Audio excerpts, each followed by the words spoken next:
Thanks for joining, everyone. We're going to get started in just a few minutes. In the meantime, this program is webinar style. So you will not be able to turn off, you will not be able to unmute or turn on your camera. However, if you would like to talk to us, you can use the chat at the bottom of the screen. We will be taking questions at the end of the program. So please feel free to put your questions in the Q&A. Feel free to say hi and tell us where you're tuning in from. I'm here in Wilmington, Delaware right now. So love to hear where everyone else is coming from. And we'll just give it, oh great, hi from New Jersey. And Maryland, awesome. We're just gonna give it another 2 minutes before we actually go ahead and get started. Give people some time to join.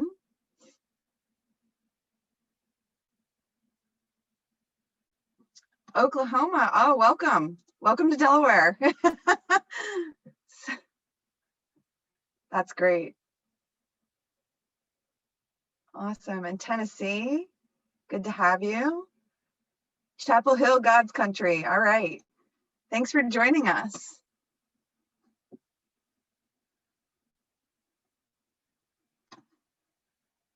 All right. See, I recognize some names from Delaware here. In Minnesota, that's the great thing about Zoom. We get people from all over. I love it. All right. And if you want to, please go ahead and put in the chat why you joined us tonight. We'd love to know about your interest in the subject. Greensboro, North Carolina, nice to see you. All right, just one more minute and we'll go ahead and get started.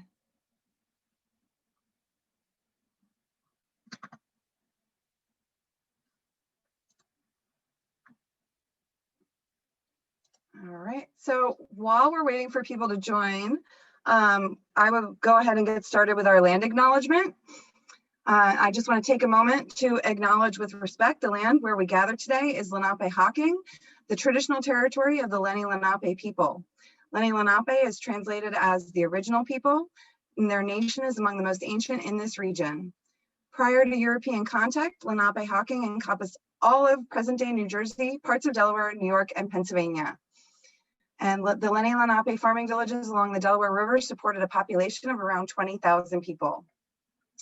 During the 17th century, this population was decimated by intertribal warfare and epidemics brought by the Europeans, and only a small and weakened group remained when William Penn arrived in 1682.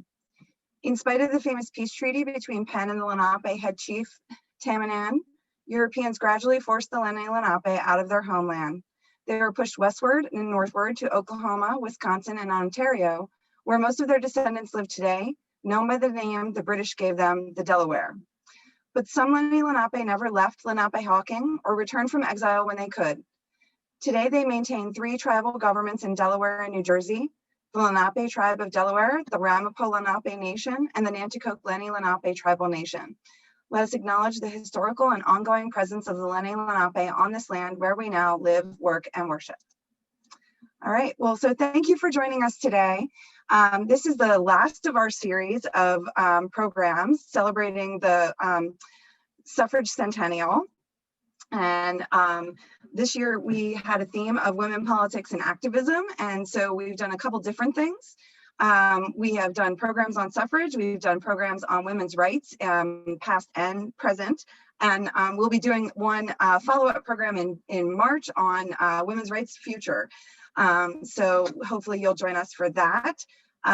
We have an evaluation we're going to go ahead and put in the chat box for you. If you would fill that out, that would be great. That is completely 100% anonymous, unless you choose to give us your email for our email list. So before we start, I just want to thank the Delaware Humanities. This program is partially funded by the Delaware Humanities.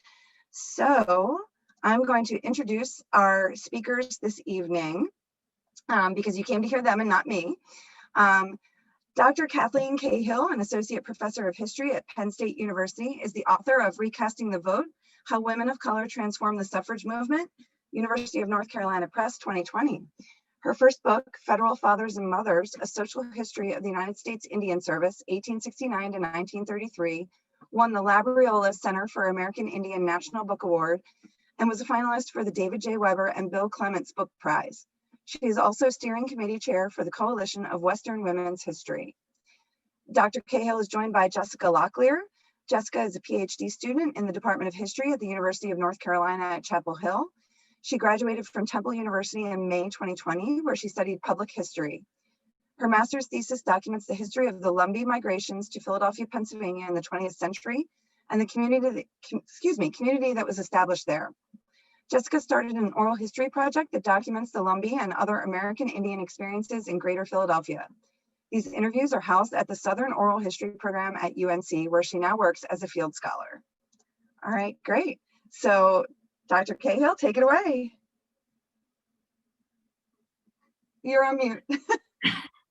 Thank you so much, Rebecca. I'm really honored to be here, and thank you for inviting me and Jessica, and I'm thrilled that we could join you, and I'm really thrilled that Jessica Locklear is here with me too. I am joining you from State College, which is the traditional homeland of the Susquehannock people, and also, as Penn State's a land-grant institution, it also owes its being to a large number of other tribes throughout the United States. And if you want to know more about this, I recommend you read the article in High Country News called Land Grab Institution, or Land Grant University.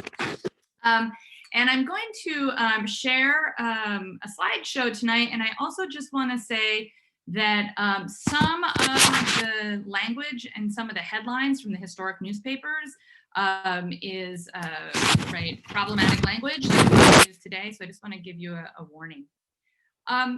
So I'm going to talk for about 15-20 minutes, and I'm drawing a lot of this from my new book, which is, as Rebecca mentioned, called Recasting the Vote, and I'm really thrilled to talk about it. But I wanted to start actually with a more contemporary situation, which was these slides, both of which were made by Native women and circulated on social media right after this recent election.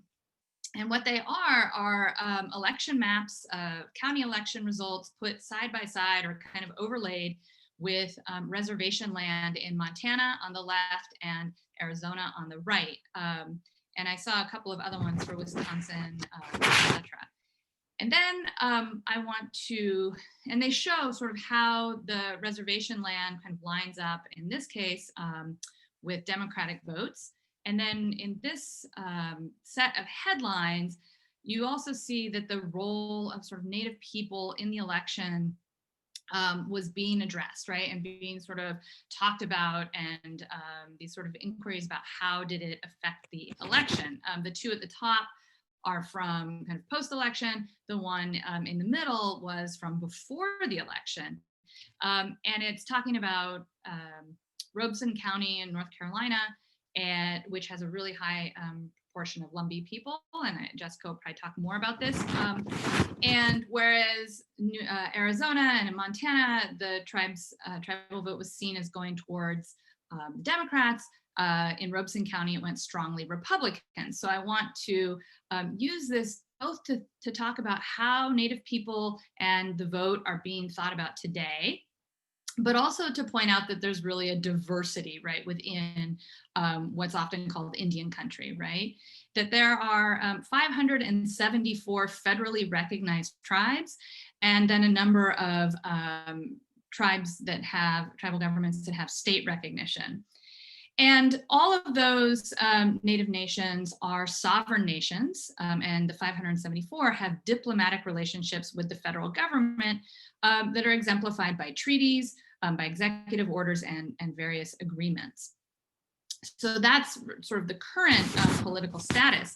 But during the late 19th century, that was not necessarily the case. And in fact, in 1871, the federal government ended diplomatic relations with Native peoples, Native governments. It stopped signing treaties, and then began to try to treat Native nations as just individual people and gave them the legal status of wards of the government. So they weren't citizens of their own nations, they weren't citizens of the United States, they were legally wards, which means they needed a guardian, which was the federal government. And the federal government's plan was that they would remain under this guardianship until they could be, quote unquote, civilized. And I'm going to talk in a second about how that was going to happen, but I just want to point out that this legal status will change back, according to the federal government, in the 20th century. But the period I'm talking about, that legal status of wardship, is applied to almost all Native people in the United States. So after 1871, the federal government began to develop a policy of what became known as assimilation. It was pretty complex. There are a lot of moving parts, but essentially the government wanted to, again, get rid of those tribal governments, break up tribally held, communally held land, and assimilate Native people into the US as individual citizens. And once they were assimilated, then they could vote. That was sort of the citizenship and suffrage were the key. And assimilation policy was made up kind of three broad aspects historians point to: the breaking up of tribally held land through allotment, a series of laws that outlawed cultural practices and religions, and the Dr. development Cahill, oh, yep. I apologize. Your PowerPoint, we're just seeing a blue screen. I'm sorry. Yeah, it's okay. I'm going to go to another one in just a second, but thank you, Rebecca. It's okay. Okay. I appreciate that. And the third thing is the boarding schools. And they're based on the model of the Carlisle Indian School, which is the first one which is built in Pennsylvania, Carlisle, Pennsylvania.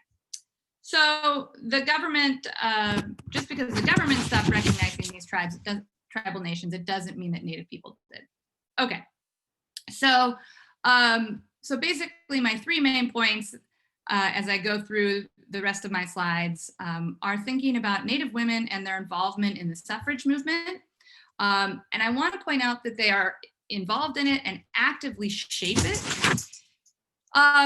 But they're not necessarily enfranchised by the 19th Amendment, and that they, after 1920, face specific kinds of disenfranchisement. Okay, so now I'll go to the next slide. Sorry about that. Before 1920, Native suffragists contribute to the national conversations around suffrage by articulating alternative visions of gender roles, by talking about their own societies and the place of Native women in them, and particularly the matriarchal societies, right? And white suffragists are really interested in this, even as far back as the 1840s in the Seneca Falls Convention. White suffragists are interested particularly in the Haudenosaunee Confederacy and women's matriarchal power, that women helped, that women chose the political leaders, that women had rights to their children, that women could get a divorce. White women could do none of those things in their society. And so they're very interested in this. And as you can see from these images here, even in the early 20th century, this remains something that they're very interested in.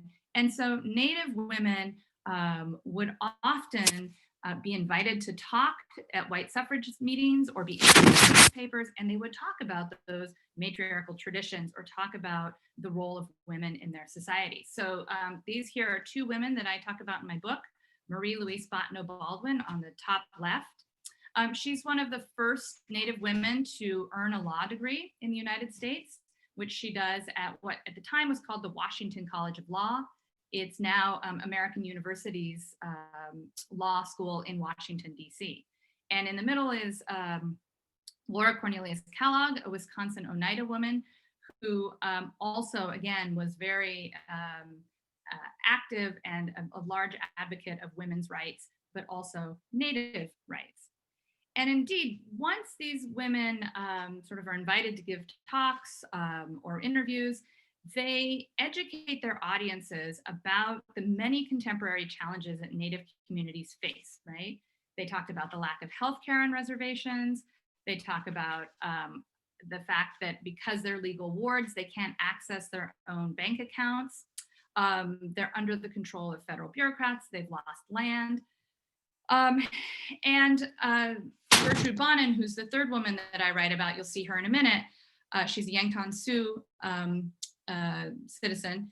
Her first job was at the Carlisle Indian School, and all three of these women actually worked for the Bureau of Indian Affairs. So they drew a lot of their criticisms directly from their experience as having been involved in these programs.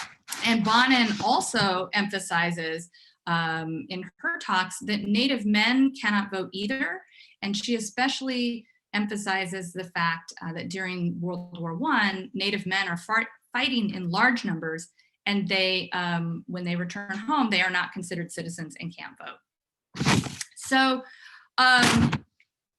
despite having been pretty visible in suffrage advocacy and engaged in these debates, when the 19th Amendment is ratified in 1920, it doesn't enfranchise most Native women because, again, they're legally wards, not citizens.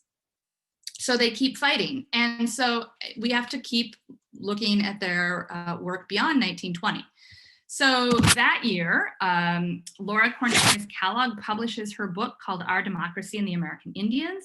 And she uses this book to kind of lay out a political theory of what the relationship between Native nations and the federal government should be, right? She argues there should be one, which the government didn't.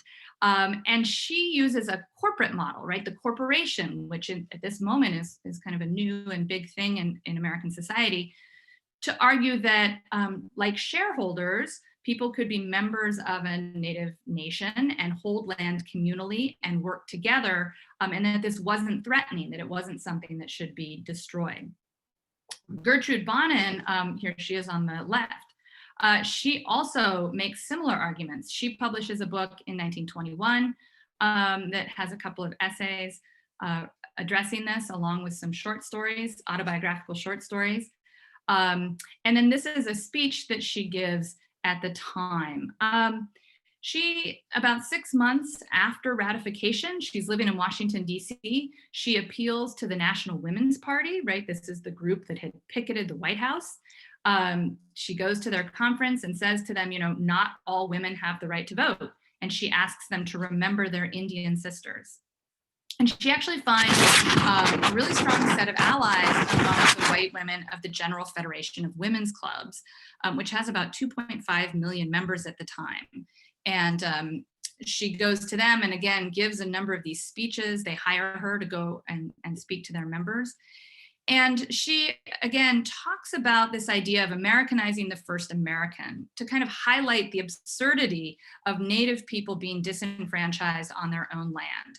And she used this visual to really emphasize, right, what we have is bureaucracy, legal wardship, where they can't control their own, you know, really anything about their lives. And she says what we want is democracy, and in it, it includes votes for women.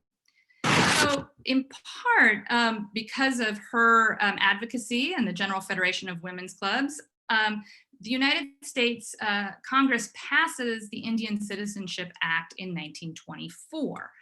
And basically the Indian Citizenship Act endows all Native people in the US with citizenship, US citizenship. Now, I have to say as a caveat that not all Native people wanted it, and I can talk about that more in the Q&A.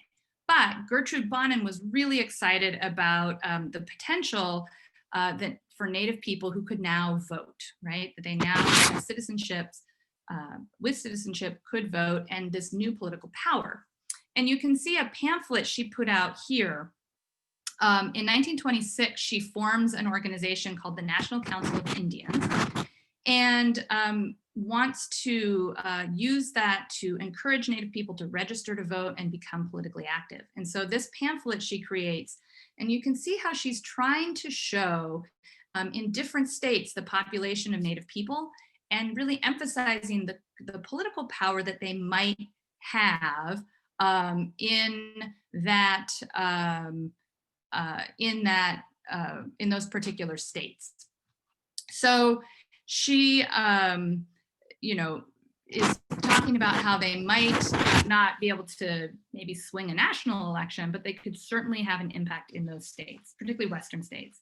And so she travels around Indian country, sort of 3 or 4 summers in a row. She and her husband put thousands of miles on their car to go and visit Native communities and, again, talk to people about organizing in this way. And she starts out, she's living in DC, so she goes down to North Carolina, Eastern Band, Cherokee, possibly Lumbee, and then around through Oklahoma, the Dakotas, and back to Washington each summer.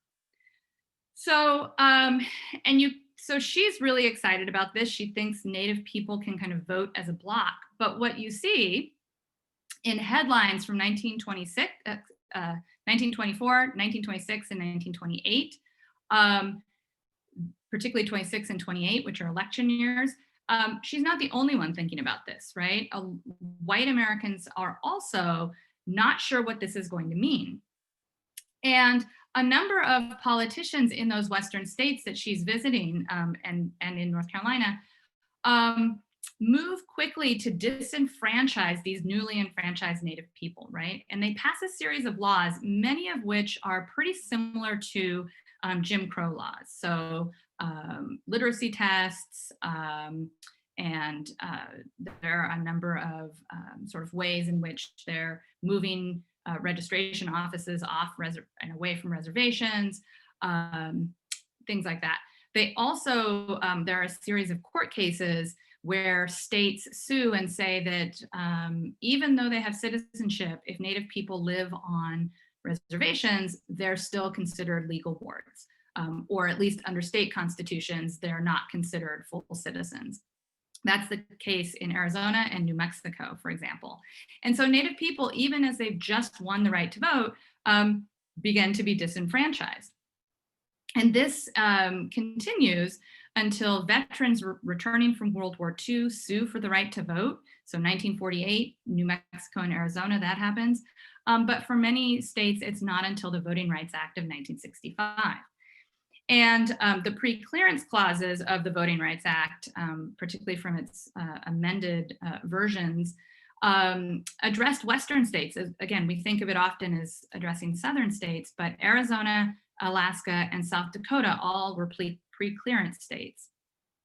So just to kind of bring us from the 1920s or maybe even the 1960s to the present, there have been some changes since the Voting Rights Act and those court cases after World War II. And what we've seen recently, particularly in 2018, has been a number of Native women elected to some of the highest offices in the land. So in 2018, you're the first Native women in Congress, but we're also seeing Native women elected in places like Minnesota to lieutenant governor. And then this year, as you can see from the headline, a record-breaking 6 Native people elected to Congress, 3 Democrats and 3 Republicans. So it's there's parity. But it's important to remember that Native voters were targets of disenfranchisement. And now that those pre-clearance sections are gone from the Voting Rights Act, it's still pretty precarious. So I'll conclude with that sort of quick overview and turn it over to Jessica for her presentation on Philadelphia. Thank you so much, Dr. Cahill. That was so interesting. And the funny thing is that the two of us were talking more a little bit, before this presentation about Gertrude Bonin, and I actually was able to confirm that she did spend some time in Robeson County with the Lumbee, which is my tribe in the 1930s. And basically she went down and urged Lumbee people to fight for federal recognition. And she held a speech at St. Anna Church, which is a very important church in the Lumbee community down there in North Carolina. So it just really shows you how connected all these people really were and still are. So I'm going to go ahead and share my screen.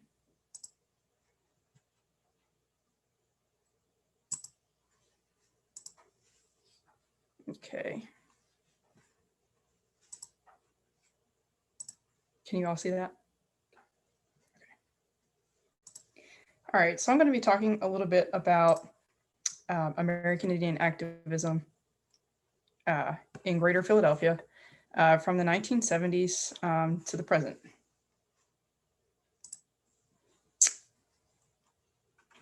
Let me just get my screen sorted out here. Okay. So I'm not going to go over this again because we kind of went over it in the opening statement, but to the left here is a map of the traditional homelands of the Lenni Lenape people. And I am a student at UNC Chapel Hill, but I am working remotely, and I am from the Greater Philadelphia area. I'm from Montgomery County, if any of you are familiar with Pennsylvania. And I think something important to remember is that despite a long history of land dispossession, Indigenous peoples have always remained in Greater Philadelphia and still continue to remain and are present. And so a lot of what I try to do in my work is to pay more attention to what's going on in Greater Philadelphia in the 20th century up to the present. And before I start, I just want to recognize the current nations that are recognized by both the state of Delaware and the state of New Jersey, which you can see there on the right.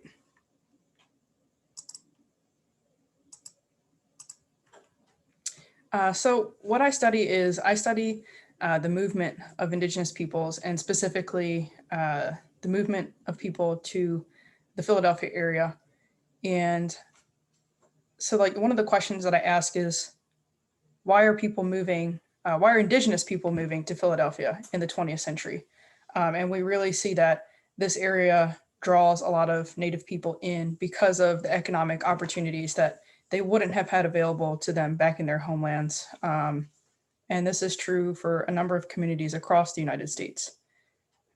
People come for employment and they find opportunities specifically in defense and manufacturing work. And then, so that first kind of big migration took place in the 1940s and 50s. And then also migration doesn't stop there either. We see what we call chain migration into the 1960s and 70s. And basically what that is you'll have a first generation that came in the 40s and 50s, and some of their kinfolk back home follow them there, even though it may be, 10, 20, 30 years later. So people are constantly coming to Philadelphia, going back to wherever they came from. And we really see this rise of a great number of Native people in Greater Philadelphia. So I specifically look at the migrations of Lumbee people to Philadelphia, but I think the important thing to recognize is that there are so many parallel experiences, not just with other Native North Carolinians, but from other tribes across the United States and from those tribes that are still in New Jersey and Delaware. And so I have a map there at the bottom just for you guys to reference. The Lumbee people come from the yellow shaded county down there at the bottom.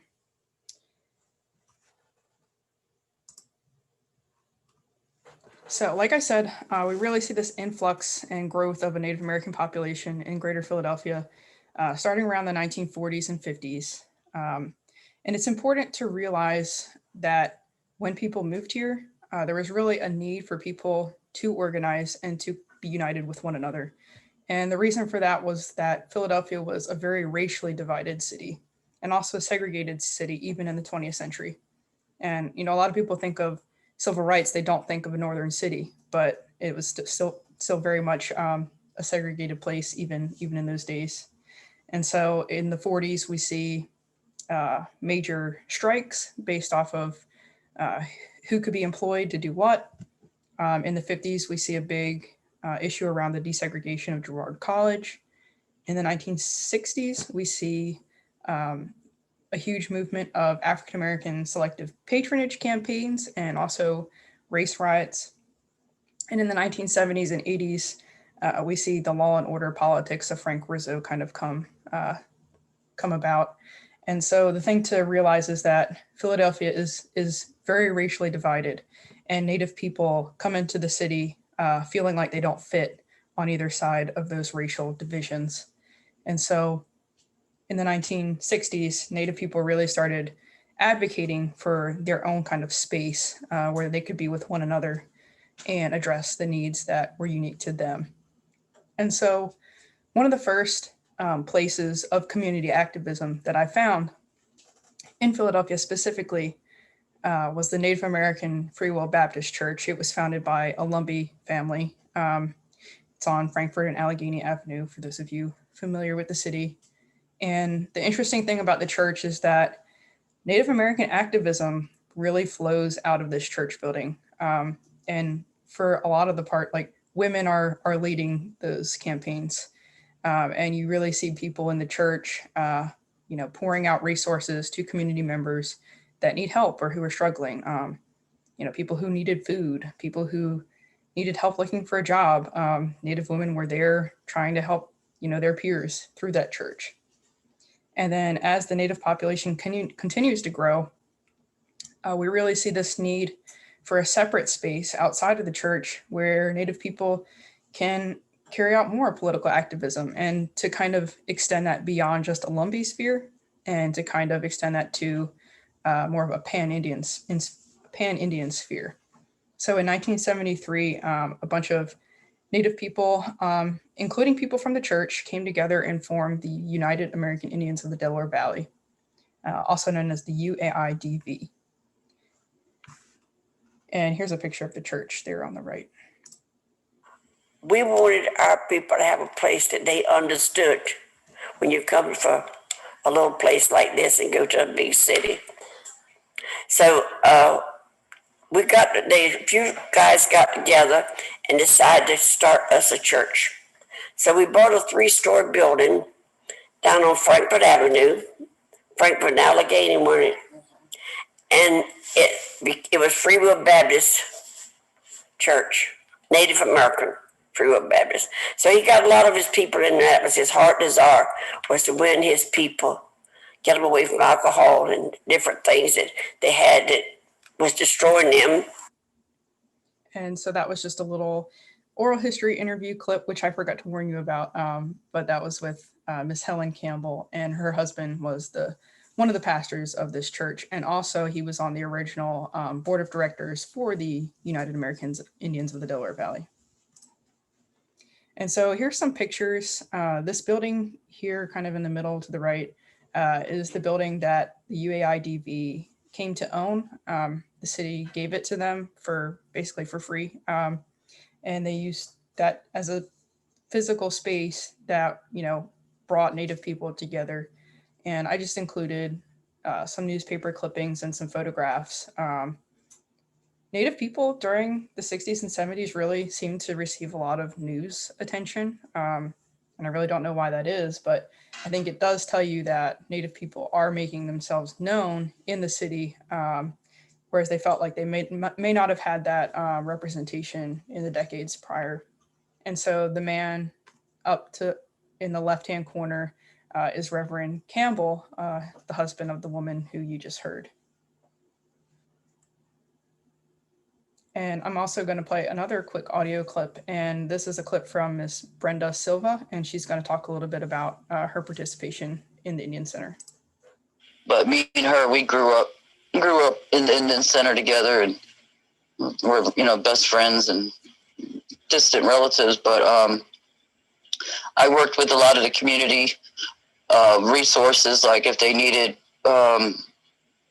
help with housing, or their electric bill or gas bill or food, because the Indian Center would go to the food bank and bring the food back to the Indian Center for families that needed, that were low income, that needed food. They come and they would distribute food to the families.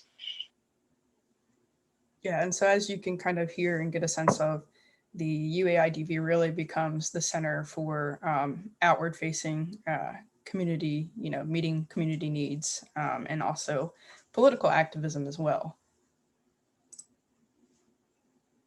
And so I'm just gonna throw some things that I find interesting that you may find interesting as well.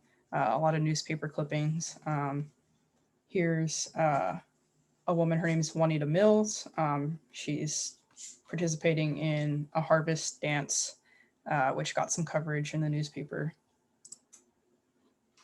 Here's a clip that basically announced that the UAIDV was getting started. Also, the interesting thing is the Indian Center was really this place where people got together and they just fought for representation in the city, something that was lacking before. And also not just for Lumbee people or, other Native groups, but for Native groups in Delaware and New Jersey as well. That's a picture of Miss Mardella. She's a Lumbee woman, well-known storyteller on her stoop in Philadelphia. This is really interesting. This is a newspaper clipping from, they had some sort of beauty pageant in Atlantic City, and this woman dressed up in an Indian costume, and a number of people from the UAIDV were really upset about it, and they showed up to protest kind of these perpetuation of stereotypes that they found harmful. The UAIDV worked to bring in notable speakers into Philadelphia to talk about larger pieces of activism that were going on at the time. Here's a flyer from when they brought in Russell Means came and spoke in Philadelphia. Also, Lumbee people, we had Dr. Joseph Oxendine. He was a dean at Temple University, and he worked very hard to increase Native representation at Temple, and not just at Temple, but at universities across the region. And also the UAIDV worked to put up this statue of Chief Tammany.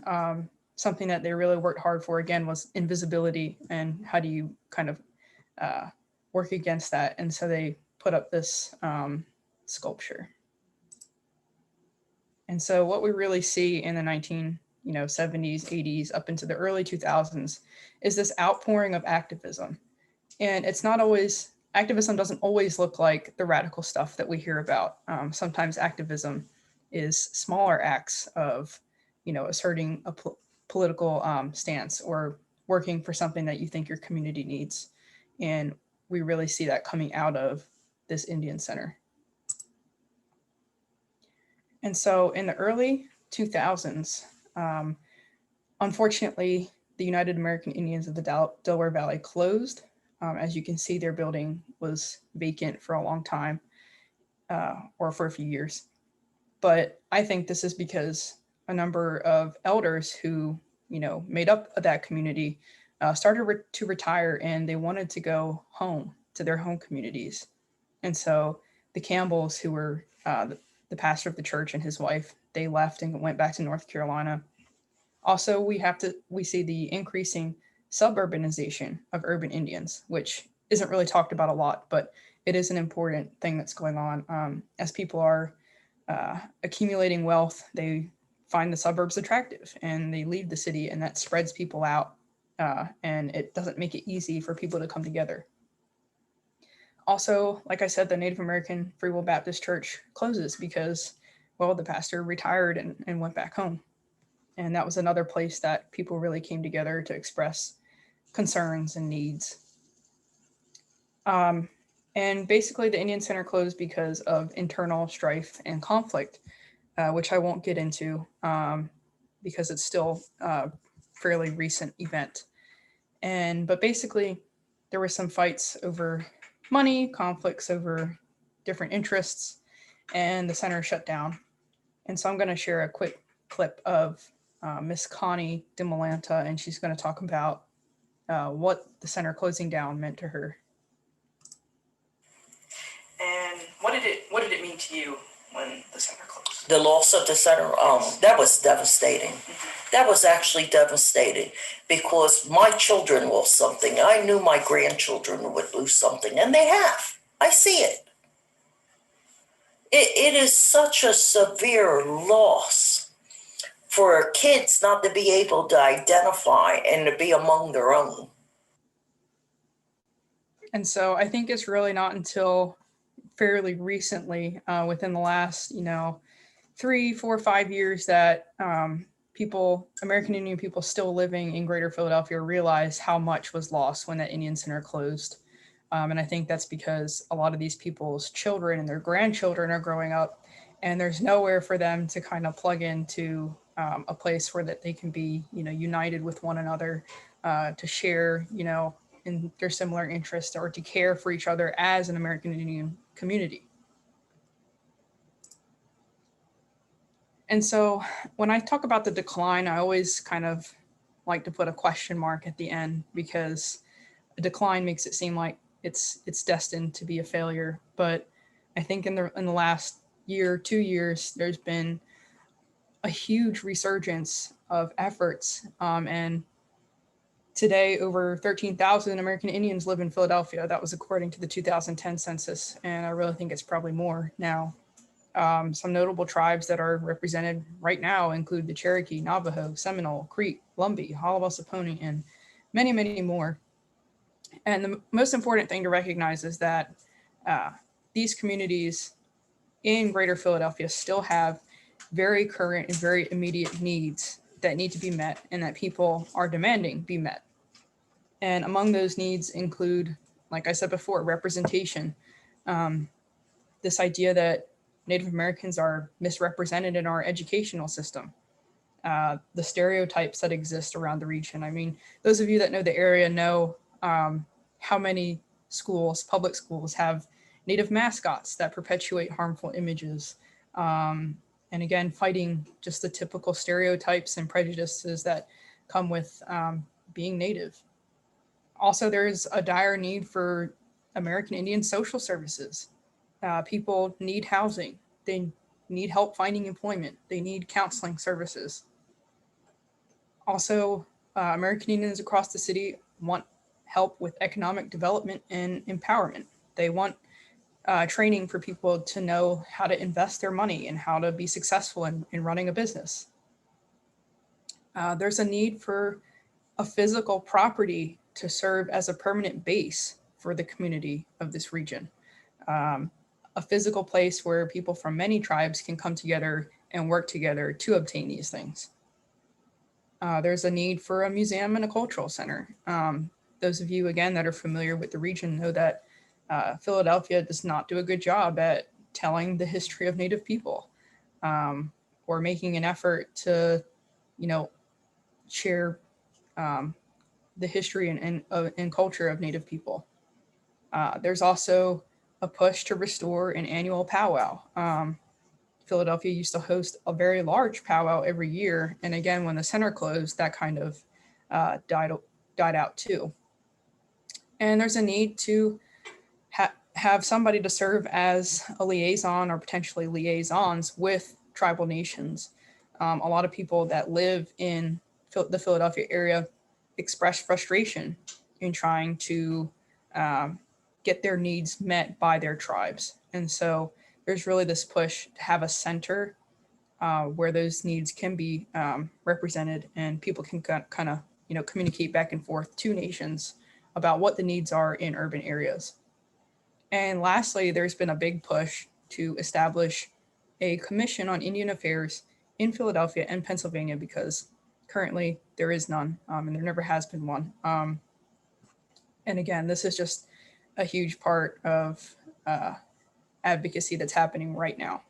And so I don't know if the folks at the Delaware Historical Society found the link, but the Native American House Alliance was founded by Miss Connie, who you heard the clip of, and some other folks. And basically it's attempting to be the Indian Center that was lost. And it was just founded last year and they're providing a lot of good resources to people. But yet they desperately still need help. And so if you're somebody that wants to get plugged into that, I encourage you to do so. And here's my email if you would like to contact me. And so I'm going to turn it back over to the folks at the Historical Society.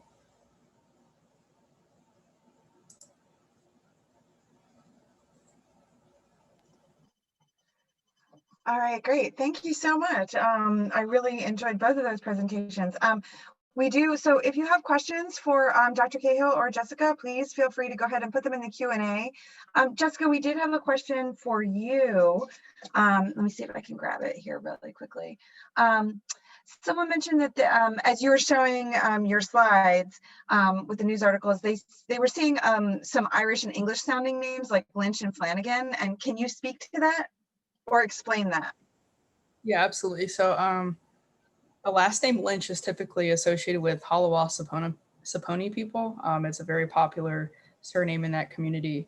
And as far as them sounding English, I mean, it's not all that uncommon for Native people to have English sounding last names, though I don't know their origins specifically.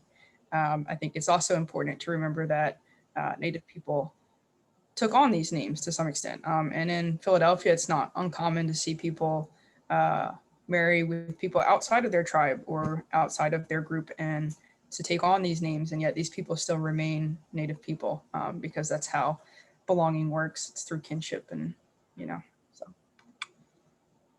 Great, thank you. And a question for Dr. Cahill. So you start in the prologue or the beginning introduction of your book.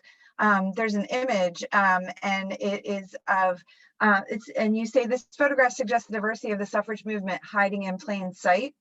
And then you finish your introduction and you finish your book with why women of color, Native American women, Chinese women, were left out of the narrative. And the image, and for those of you that haven't read it, it's of a parade. And I don't exactly think that's hiding in plain sight because they're in the middle of a parade. So can you kind of speak to that? Sure, I'm happy to, thank you. And actually I can use an example from one of the pictures I talked about too. So the image that you're referring to is of a Chinese woman who's on one of the floats in the 1913 Washington, D.C. suffrage parade. And that parade was a major parade. It took place the day before Woodrow Wilson's inauguration. It's really the first national protest parade in Washington, D.C. The suffragists marched down Pennsylvania Avenue. We think of DC as all of these protests happening and protest marches, but this was the first one. And for a long time, the stories that historians told about that parade really emphasized the white organizers, right? Alice Paul organizes it, and the white women who were in it. Historians of African American history really pushed back and said, actually, there are a lot of African American women in the parade. And that is true, especially women from Howard University, but a variety of women in some of the state delegations. But as I was doing research on the women I'm writing about, there are two women that were in the parade that never get talked about. Now, you might say, yes, there are only two, and there were a large number of women there, but still, I think for me, it's kind of indicative of how we haven't told the stories about these other groups of women. So the woman on the float is not hiding. She's quite visible. She's carrying the flag of the new Chinese Republic. She's wearing what newspapers describe as sort of Oriental dress. And she's there because suffragists are actually really interested in the Chinese Revolution and the role of women fighting in that revolution, but also how the leaders were advocating for women's suffrage and women's rights. The other woman that I found who didn't get talked about is Marie Bottineau Baldwin. So in that first slide where I was showing sort of the images of Native women, she's the woman who was there were kind of three pictures of her. One in her law school regalia, one in kind of Victorian dress, and one in more traditional dress. Her hair is down and she's wearing buckskin. And she was going to law school in 1913, and this law school was founded by women to train female lawyers. So it is not surprisingly a hotbed of suffrage activism.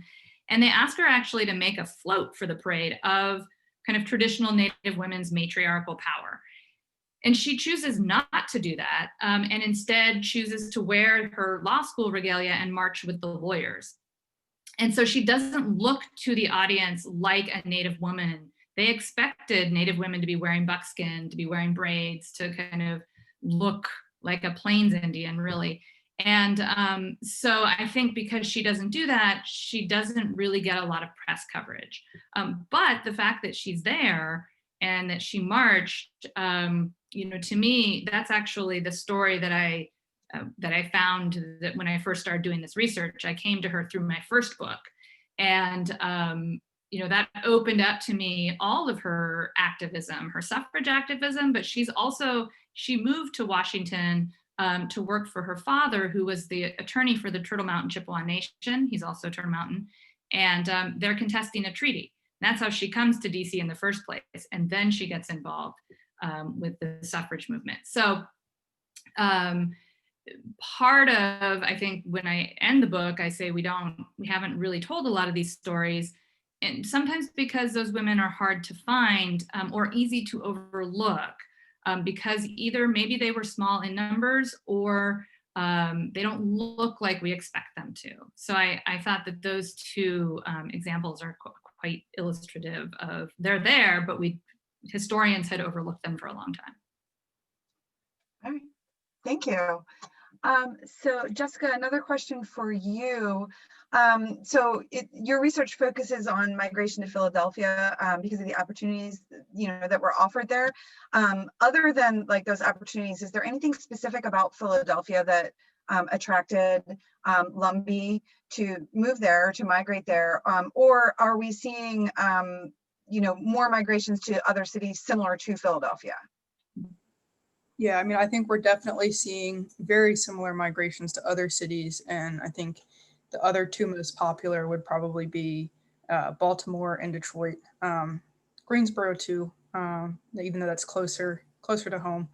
But I think the thing that makes Baltimore and Philadelphia most attractive is its location and its ease of access to get there, especially for North Carolinians. I mean, it's right off what's now 95, and also you have a train route that goes directly there. So it made it really easy for people, even in the 50s and 60s and so on, to get there. So yeah. Great, thank you. Okay, so if there are any other questions, go ahead and feel free to put them in the Q&A. And I have to say, Dr. Cahill, I really liked the layout of your book. The way you kind of focused. Do you want to speak to that a little bit, maybe for people who haven't seen it yet, but how you focused on a different woman for each chapter? Sure. Yeah, it's I think of it as a collective biography. I write about 6 women, so the 3 Native women that I mentioned in the talk, and then I also write about 3 other women. So an African-American woman named Carrie Williams Clifford, who's a club woman and poet, who also lives in Washington, D.C. And I think kind of speaking to the similarities that I see with Jessica's work, right? Women in these cities, particularly Washington is a really important site for my work. They are with other people, they're trying to form communities, and they're getting involved politically because they, in some cases, are either facing new issues or finding a group of people that share their same concerns. So it is interesting to think about how cities work. So Carrie Williams Clifford also lives in Washington. And then a woman named Nina Otero Warren, or Adelina Otero Warren, who's a suffragist in New Mexico, for whom Spanish language. Oh my goodness, sorry, 1 second. No. Oh my goodness. Sorry about that. Wow, okay. She has not done that before. Spanish language rights are really part of her suffrage activism. And then Mabel Pinghua Lee, who lives in New York City. She's a Chinese woman, but she cannot become Chinese American. She can't naturalize because of US immigration laws that keep Chinese immigrants from naturalizing until the 1940s. So looking at the 6 of them, and they don't really overlap. The Native women overlap with each other, but the rest of them sometimes are in the same spaces, but aren't really interacting. So I had to work hard to kind of think about how to tell their stories together. And so I ended up writing, sort of each chapter focusing on a different woman, but it moves us through time. So I kind of can talk about, World War I through Carrie Williams Clifford, whose sons were both fighting in Europe and who's writing poetry about the war, and then use that to kind of pivot to what Gertrude Bonin was thinking about the war and her suffrage activity. So it took a lot of work, but I think it worked out, and so you can follow kind of a story about what's happening in America through these women's lives and activism. So there's a question I see here about the suffrage parade that says Ida B. Wells was indeed asked to walk in the back of that suffrage parade. So she comes with the Illinois delegation. And basically there were a lot of rumors swirling around this. Alice Paul had initially asked Black women, she tried to avoid having them in the parade, then asked them to march in the back because white suffragists were really worried that white Southern congressmen would not support suffrage if it was an integrated movement. And white Southerners indeed didn't want the question of Black women's voting to come up because it really opened up how they had disenfranchised Black men too. Ida B. Wells refuses to march at the back, and she actually steps in with her Illinois group kind of as the parade starts. And so Black women really insist on being in those spaces. And in that way, I saw a difference between the way African-American women were treated and some of these other women. Women like Gertrude Bonin get invited by Alice Paul to talk because she's sort of romantic as a Native woman, exotic. And that's not the case with Black women. So I didn't have a lot of examples of women from these different groups working together in this time period. You do see that right in the 1960s and 70s more, but there wasn't with the women that I looked at, I didn't see much of it in my work.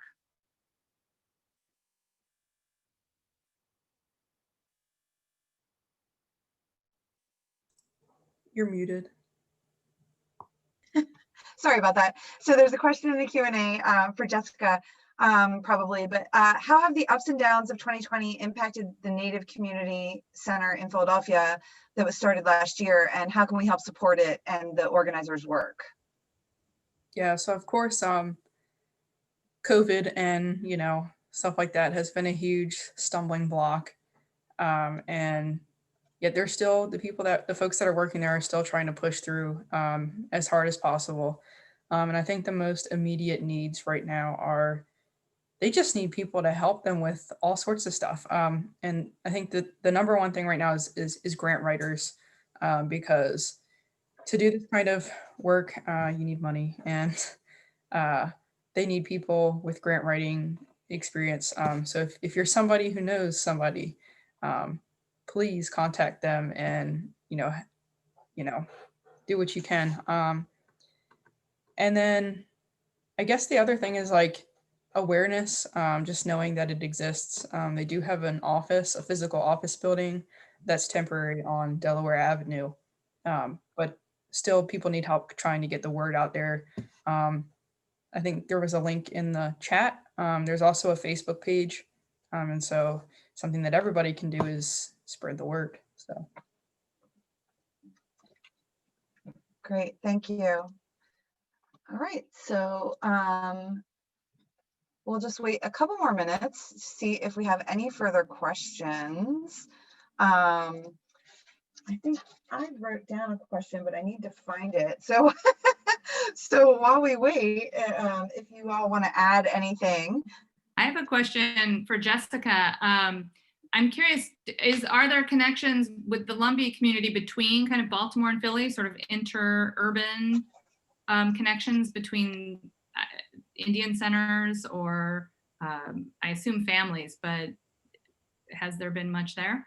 Yeah, there are actually lots of connections. And I think how these connections get formed is that a lot of people are related to a lot of people. And so I think that a lot of Baltimore, well, family obviously is one, like everything's tied to family, but we do see a lot of church collaborations between Baltimore and Philadelphia because it is so close. I mean, it's only like what, an hour and a half drive away. We do see the church in Baltimore hosting what they would call a homecoming and inviting the Philadelphia church to go down, and they would, have a singing and they would have food and all that sort of stuff, and vice versa. The church and a lot of Baltimore people would come up to support events at the Philadelphia church as well. And so we do see a lot of back and forth. So yes, definitely. And I guess that also sort of made me think about did the Indian Center in Philadelphia try to form alliances, right? It's similar to the question that was asked to me. I'm going to ask it to you, right? Did you see alliances, political alliances in Philadelphia, say with civil rights movements or other kinds of political movements? Yeah, that's a super interesting question, and I have to be honest and say I don't know completely. When I started this project, I knew nothing, and so I'm gonna have to write that down and see what I can find. I would Right. assume, I would assume yes, but I can't say that for sure. I'll have to have her back in a few years. Yeah, absolutely. No, it's fascinating, and it's interesting when you say you were showing all of the headlines and the newspaper articles, and it's almost like it kind of reminds me of that hiding in plain sight. So there's these newspaper articles about there, but not a lot of people know about this community in Philadelphia. So I find that interesting. Dr. Cahill, you mentioned earlier that there were some Native Americans who weren't interested in getting suffrage or the right to vote. And so I wanted to know if you'd speak a little bit more about that, but then again, also speak also about how the Native American women felt being invited by the white women to speak, and was there any kind of division within the Native community about that?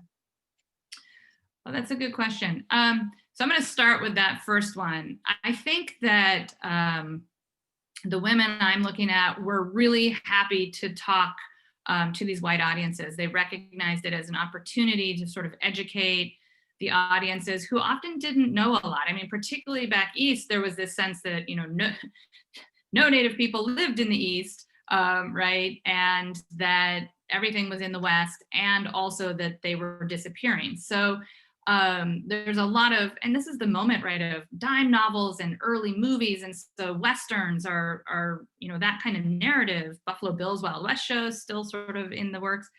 So they're fighting back against these popular culture ideas about Native people that are wrong, right? That either just are romanticizing them, but aren't speaking to the real difficulties. This is a really bad moment for a lot of Native people. There's just vast poverty on the reservations, really major health problems. And so I think that the women, again, that I look at are really trying to find any possible way to educate American people to try to get these federal policies changed. And that's one of the reasons they're pushing for the vote, because they see that as a way to get some political leverage. If they can't have tribal governments, then they need a voice in the US government. But that's not all Native people agreed that was sort of the right direction. And so there are definitely people who refuse to participate in once the Indian Citizenship Act passed, that refused to participate in voting because they argue, we're sovereign nations and we want to have a nation-to-nation relationship with the US government. So for example, in 1923, the Haudenosaunee Confederacy, this is the Iroquois in upstate New York, the Haudenosaunee traveled to Europe. They send delegates to Europe to go to the League of Nations to try to get the League to recognize them as a nation, so that they can kind of fight for the treaty rights that they have with the US. And there's definitely sort of a lot of sentiment there of, no, we don't want US citizenship. And part of this was because for a very long time, the federal government had said, right, the goal of assimilation is citizenship and voting as a US citizen, and, told Native people, if you choose to become a citizen, you are demonstrating to us that you're giving up your tribal, your rights to, your relationship with the nation, and you're giving up your land rights. And so the government was framing it as an either or. And what these women are doing in their writings, in their political theory, was saying, well, that it doesn't have to be an either or choice. We can actually be both citizens of the United States and maintain our citizenship in our nations. And they're always, even as they're talking about citizenship and suffrage, they're always saying, but the US government has treaty obligations to Native people, right? And they all are drawing from their own nation's experiences. So Kellogg is talking about the treaties with the Oneida. You know, as I said, Marie Louise Spotno Baldwin had been in DC to advocate for treaty rights. So so they're definitely not saying it's either or, but there are definitely people at the time that disagreed with them, that, you know, they really should emphasize more of the diplomatic relationship. It's really complex, for sure, but it's a good question. Sorry, I keep forgetting that. Thank you. So we do have another question in the Q&A. How did the Voting Rights Act of 1965 impact the suffrage rights of Native American communities? Yeah, that's a good question. So basically, again, some of the laws that Western states had passed were really similarly, again, there were poll taxes, there were literacy requirements, understanding clauses, things like that. The poll tax, right, the 24th Amendment ends the poll tax. But the biggest thing that the Voting Rights Act does for Native people is actually, I think that it gets renewed every 10 years. And so I think it's the renewal in the 1970s adds the issue of language, which helps Native people and also like Spanish speakers and people who speak Asian languages, that says you have to provide information in kind of languages that communities, so they can access it, right? So that is a huge deal for Native people. And then also, again, as I said, Alaska, Arizona, and South Dakota were pre-clearance states, which meant any laws that any law that state legislatures tried to pass that addressed voting, the federal government had to approve it, the Justice Department went over it, made sure it wasn't, you know, discriminatory against a particular group. And in those cases, it was the Native people who were being discriminated against. And right, any of that could be stopped by the Justice Department. And that really helped quite a bit. Again, those are the pre-clearance clauses, were the Supreme Court basically struck them down in 2013 in the Shelby v. Holder case. It said that Congress could put back in sort of oversight, but they needed to rewrite it. But it hasn't been rewritten. So those pre-clearance clauses address those states, and then also the southern states that we think of when we usually think of disenfranchisement. And they're, again, 2013, they are gone. Okay. Yeah, so you mentioned there's I think it was, I believe it was you, Dr. Cahill, mentioned a little more kind of interaction between, you know, the Native community and the Black community during the Civil Rights Movement. Can you speak a little bit about that? That's stretching a little bit in my case, but I'll tell you what. So one of my former students and now good friend and colleague, Kent Blansett, wrote a book, biography of Richard Oakes. And Richard Oakes was a Mohawk man from upstate New York, but he's sort of the kind of guy who organized the Alcatraz takeover in the 1960s.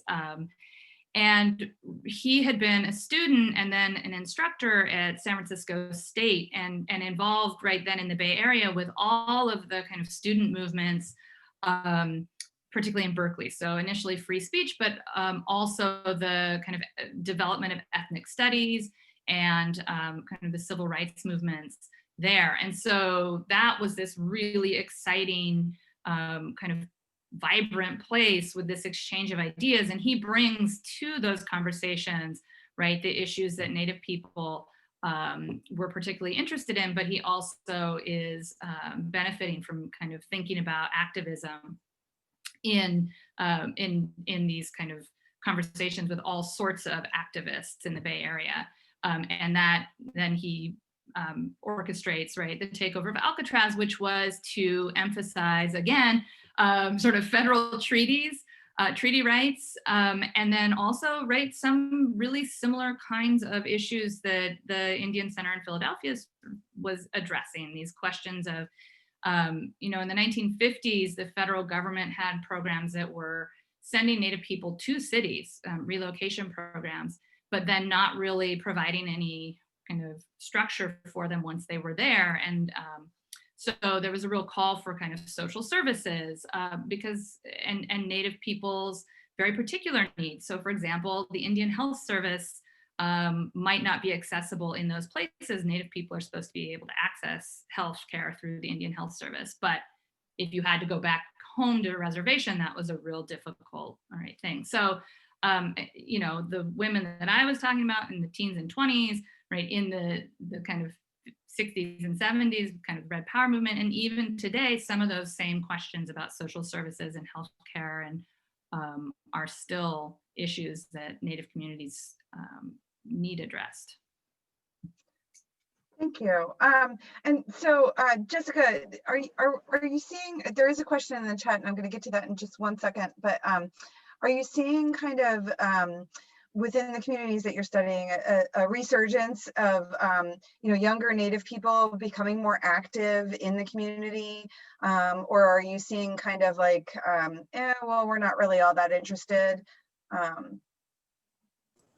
Yeah, so I mean, I think what I've been seeing specifically is that young people want to be involved in this type of resurgence, but there's no immediate outlet for that right now here in this place.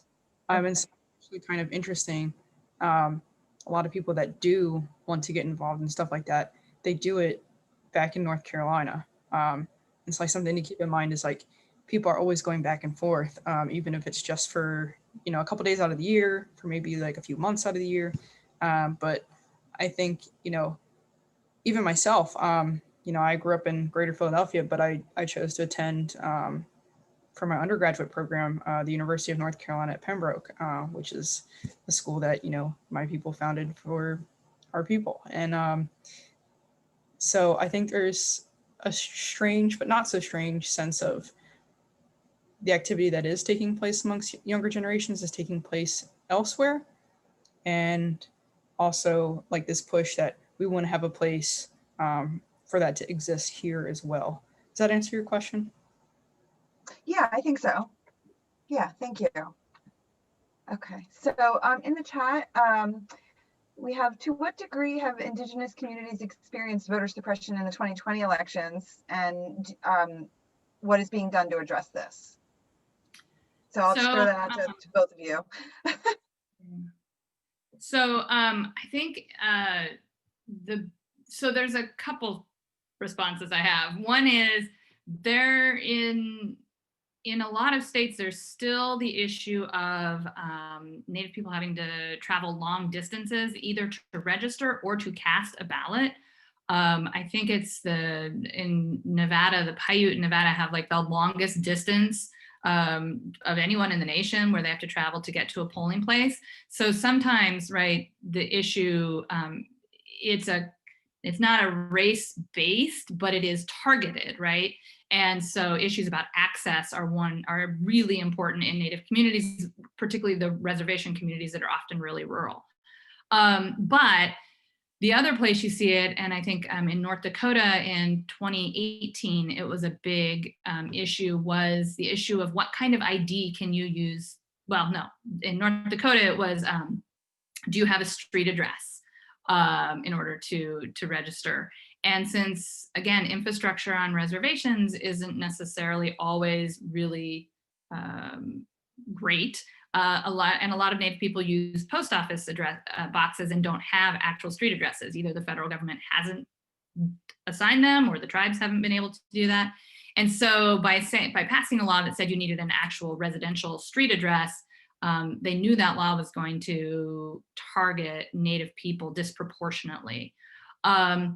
Now, the state and the tribes in North Dakota actually came to an agreement for the 2020 election where the state agreed to honor tribal IDs. And so that's the other place. In other Western states, it's been a question of what kind of ID can you use, and a tribal ID issued by tribal government, right? Tribal governments argue that should work, and states don't always accept that. And again, it then places the burden on Native people to find another form of ID. So there are a lot of ways in which that continues to happen, yeah, into the present. I don't know though what exactly, the impact on 2020, but I know that I hear from activists that those things are out there. There are definitely, people in those Native communities trying to kind of do get out the vote, voter education, registration drives, like Gertrude Bonin was doing in the 20s, that continue to try to counter some of those things. It's a good question. Yeah.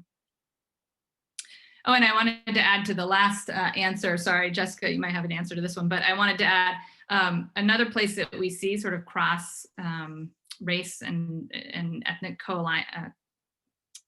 collaboration has been recently in Minnesota, which has a very large, Minneapolis has a big indigenous urban Indian community. And there was a lot of solidarity after the murder of George Floyd there, with Native people in Minneapolis really coming together with the African-American community there. So that kind of collaboration is happening in the present as well.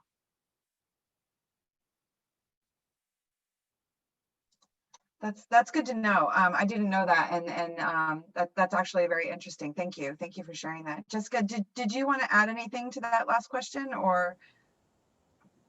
Yeah, I mean, I think it's kind of hard because it's so recent, and it's very, very soon. But I haven't really heard much talk around in my networking. But that doesn't mean that it's not happening. But I don't know that I can offer much more than that on that question. Okay. All right, great. Thank you. So right now we don't have any further questions in the chat or in the Q&A.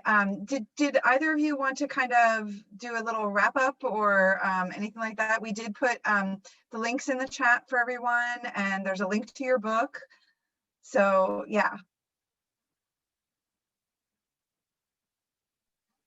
Well, I just want to say thank you. And these were really good questions, right? Really broad. And I also want to thank Jessica, because I had mentioned, I think, to she and Rebecca, but I just moved to Pennsylvania 3 years ago from New Mexico, and I don't really know much about the Indigenous history of this place. And so I really appreciate her sharing her research with us. And I'm looking forward to seeing how it develops over time. Yeah, I just thank you so much for inviting me. You should all go buy Dr. Cahill's book and read it. But thank you all for listening.